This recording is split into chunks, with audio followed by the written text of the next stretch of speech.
we're going to keep going. Okay, so you've got shape. Shape's only one part of it. The other part of it, and this is really important, is line. Okay? That's as pretty as I can do it.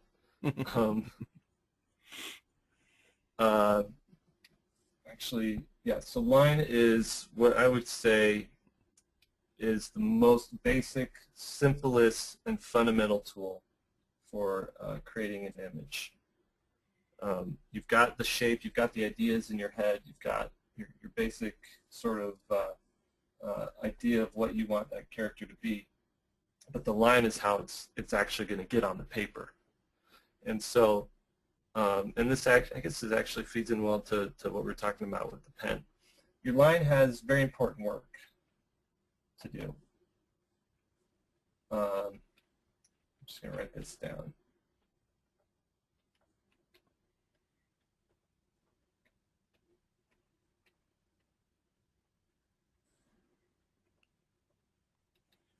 Okay, what it has to do, it has to define the shape. We've been talking about all the shapes, these triangles, these circles. Well, how is that going to get on the paper?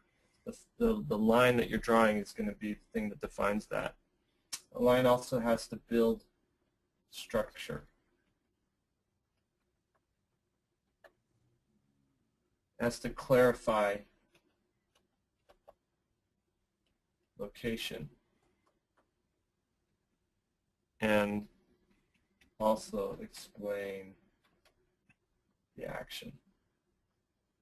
Oops, action spelled with the A first. Okay, so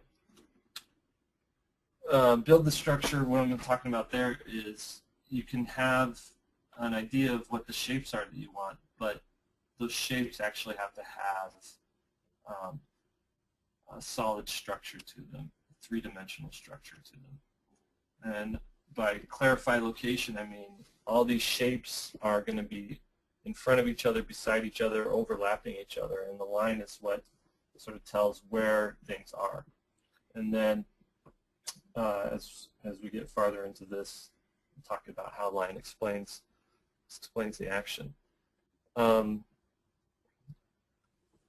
Thing to remember when you're laying down your lines is lines love opposites.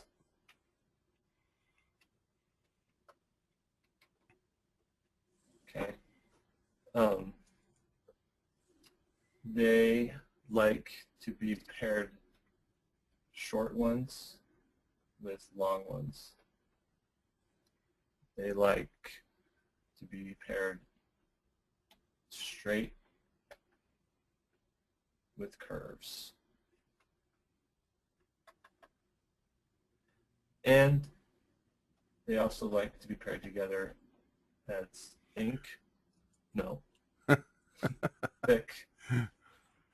I knew you were going to say that. I had a feeling. Thick. I was waiting for thick and thin. Thick and thin, not think and thin. Yeah, so thick and thin. And if you're looking at your drawing, you're thinking, oh man, what is wrong? How come it has no life in this drawing? What's the deal? This is a checklist. How are your thick and thins? How are your straights and curves? How are your shorts and longs? So let's look at, let's actually look at an example here. Did I have, let me see my folder.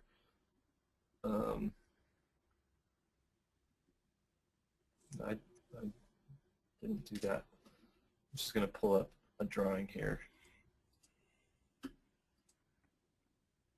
on Pinterest. Okay, so look at these guys. Okay. Actually, I'm going to draw over the top of it.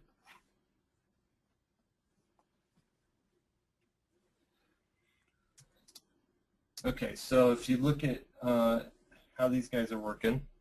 Can I ask you a quick question? Yeah. How'd you get that drawing in there into Photoshop so fast? I just dragged it from the browser onto. Okay. I couldn't see that part. It just looked like it magically appeared, and I was like, is there a hotkey because I want to know. All right, so look at this guy, right? Um, it's very subtle, but you could see it.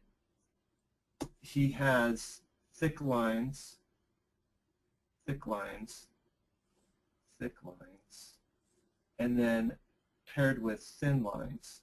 Those are thin. That's thinner. These are thinner. Uh-huh. Okay? You might be able to see it better down here on this guy. Oh, I just drew right on top of it. I want to preserve that.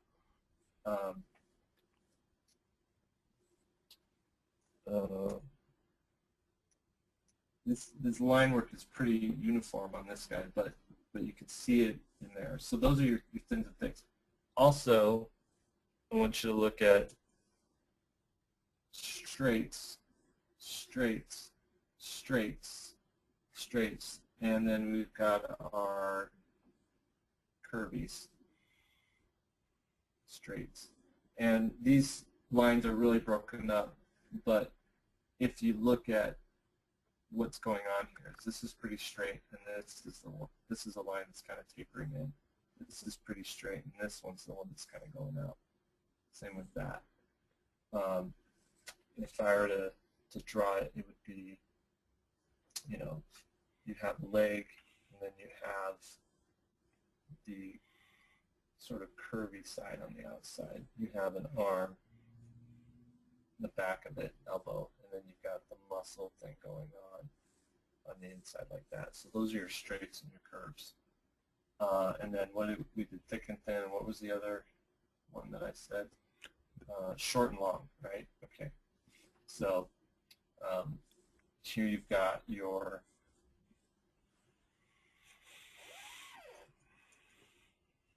let me delete those. Oh, Photoshop. There we go. So then you have your long lines, and then these are made up of shorter lines. Long, long, shorter lines. And it's the same kind of here with this guy. You've got your longer lines, shorter. I would say this one's a much better example though. But these are all made up of shorter. And that's why this looks like such a dynamic image and drawing. It's because of the line work on here, how he's defining the shape. It's made up of these contrasts between each other.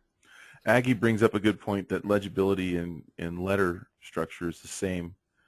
If you think of Times Roman as one of the most legible type fonts there is, and it has thicks and thins. Yeah. So it's not exactly. It's not just all the same. But let me make you defend this a little bit beyond that.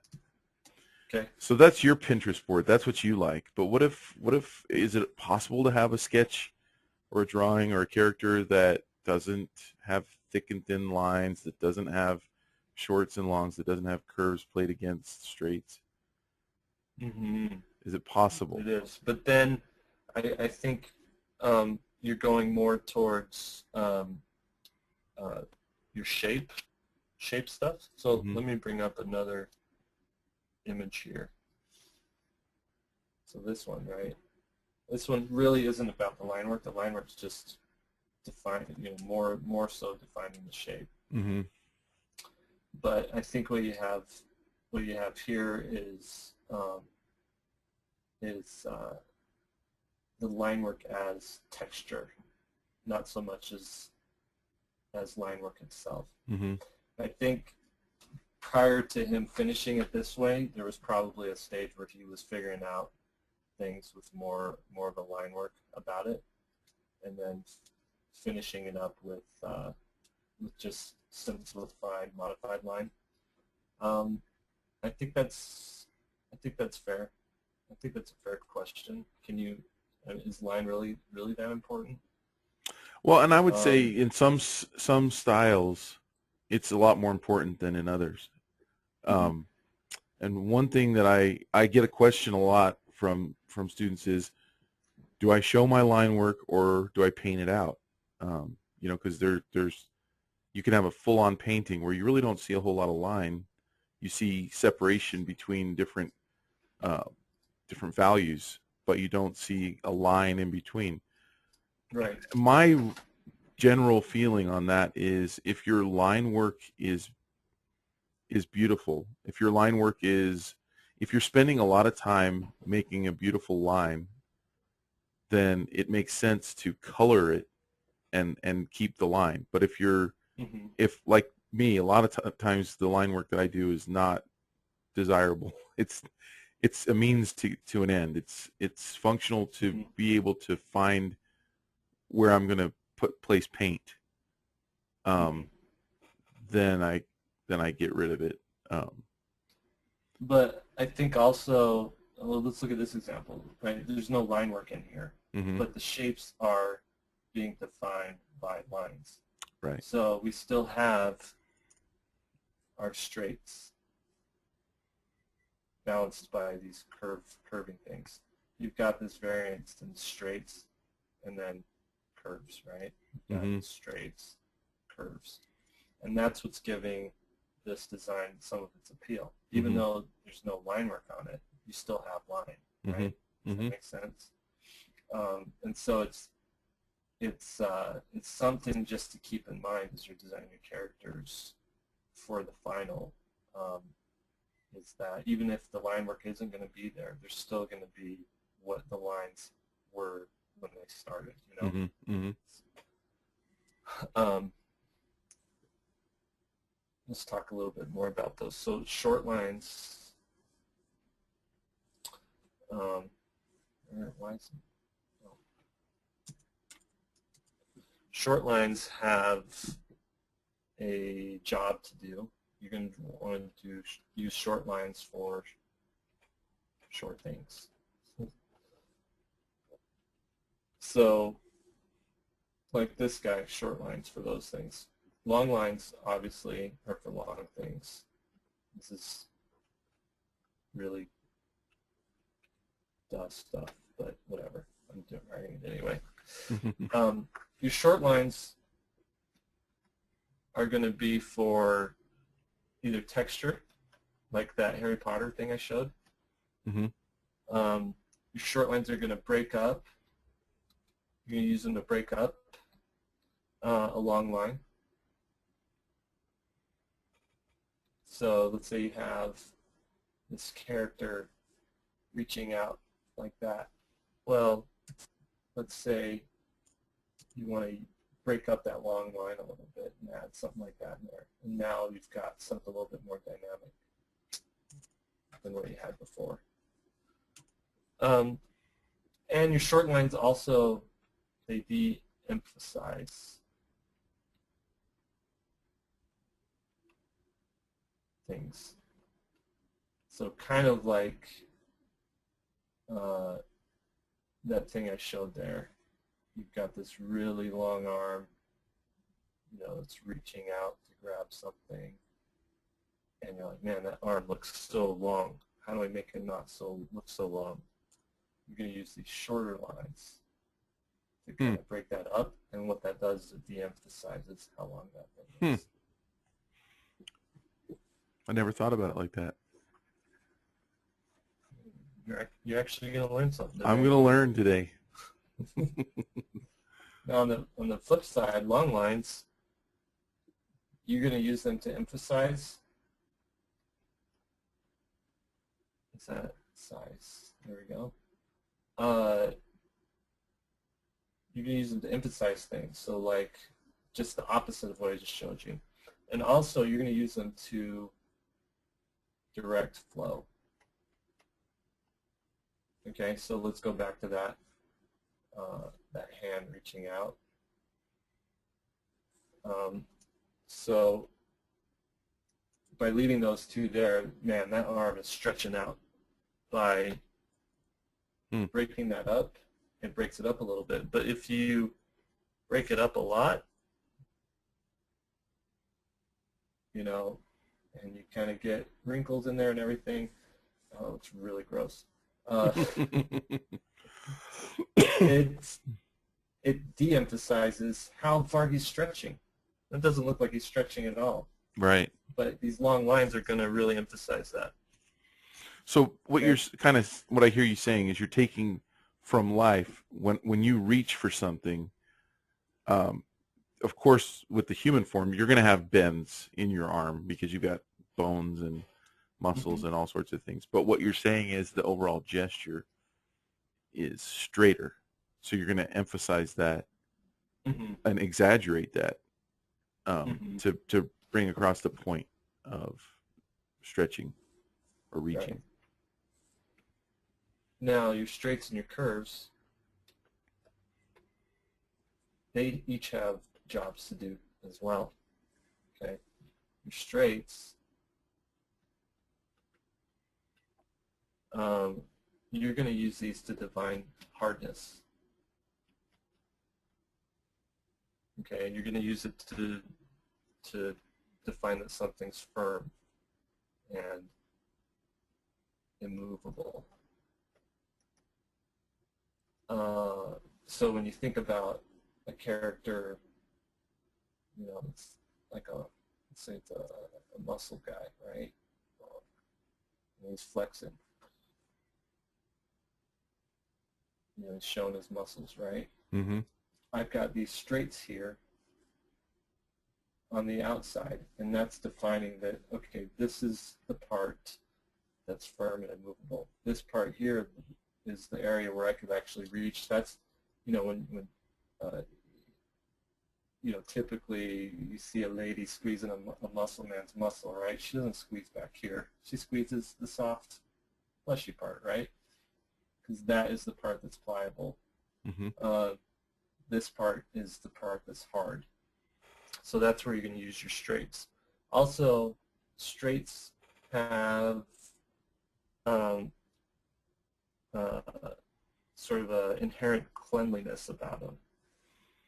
You think about, let's compare the samurai sword, right? Compare that, this long, graceful, clean, to, I don't know, like a pirate's sword, right? So this one looks like it's seen battle. It's hacked away at cannons and others' blades. This one looks like it could cut right through, you know, bamboo forest, no problem. And it's because these straight, long, curvy lines are getting across that point of cleanliness. Sharpness as well. You think about the Batman character. He's got a lot of straights on him.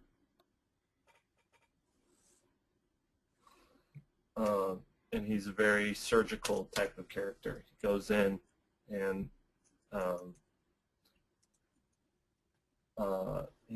he takes care of business in a very precise, clean way. And he's made up of very clean, straight lines. Let's go to the curves, right? So those things represent softness, pliability. Okay. So are you thinking about all this stuff when you're drawing, or is it stuff that's become more natural because you've already thought about it and it's become way natural, but I started out thinking about it. Okay, and then finally thick and thin. What do you think thick lines represent? Heavy. weight? It implies weight. Also dominance. Probably slower, right? A slower speed. Yeah. Thin is the opposite. Soft, lightweight, and peripheral.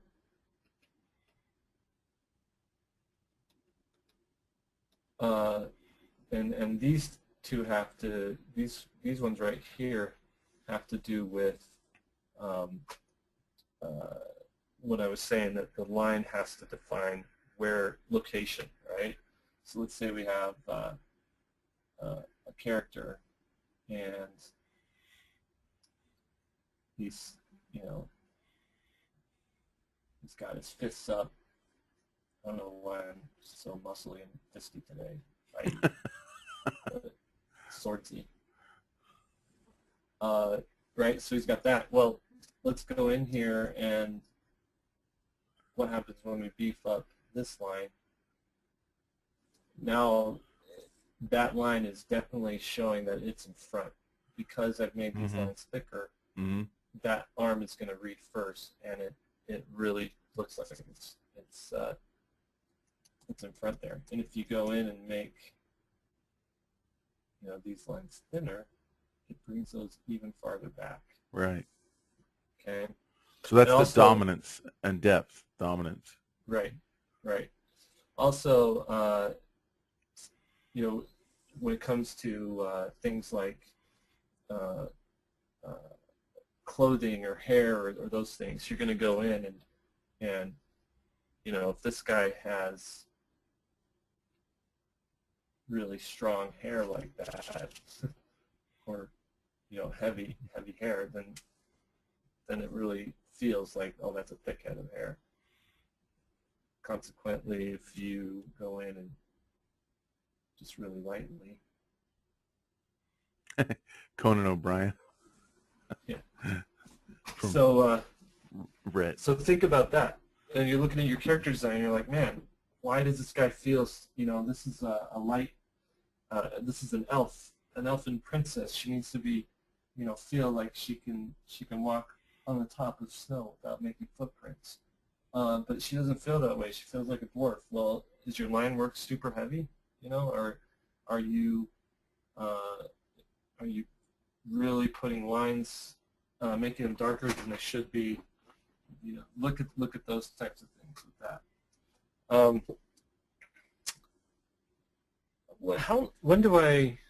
How long am I going until? What time? You've got another little bit more than a half an hour. So if we take a break, then you've got about half an hour. And then it's your turn after that break? Well, no, then okay. That's the end of this session. So you're going to the end of this one. So the end of this session is in a half hour? Yeah. Okay. So I'm going to get into a couple other things here really quick. This is what I wanted to talk about next. We're going to break when I'm done with this stuff. Okay. Okay. We're holding it. And I got some emails from people too, so I'm gonna look at these and see what I can do to go over them.